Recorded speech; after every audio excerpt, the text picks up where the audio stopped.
BMW M is celebrating 50 years of bringing some of the most iconic cars to the road. For me, MDNA stands for passion for performance, thrill-seeking, and proper petrol-head goodness.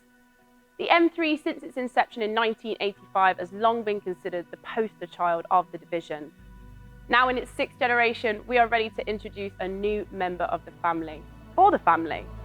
Introducing the G81 M3 Touring.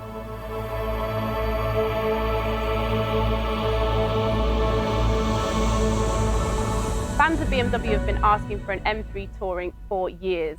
Now, we did have an E34 and an E61 M5 Touring, but there was also an E46 that made it to the concept stage, but no further.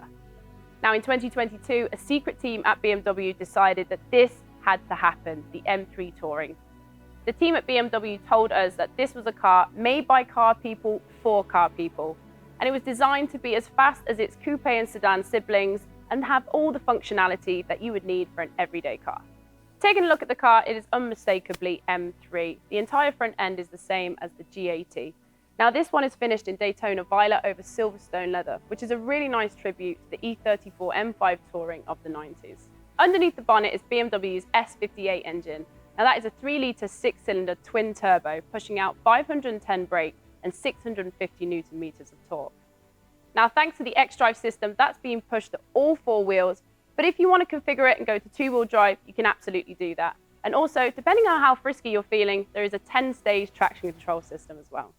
Essentially, this car has all of the underpinnings of the regular M3, so it has the M compound brakes, the M axles, also the extensive chassis reinforcements. But I think my favorite thing about this car is the fact that the rear arches and the front arches are pulled around 40mm wider than the regular 3 Series.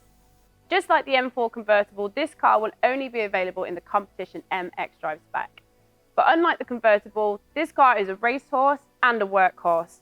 Party in the front and business in the back.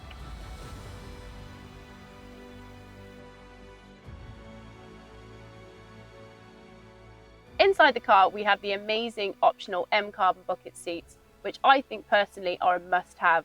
But an upgrade for the G81 is there is now this wraparound widescreen display system with the latest iDrive. With all this functionality comes serious performance. We've been told that this car will lap the Nordschleife in 7 minutes and 30 seconds.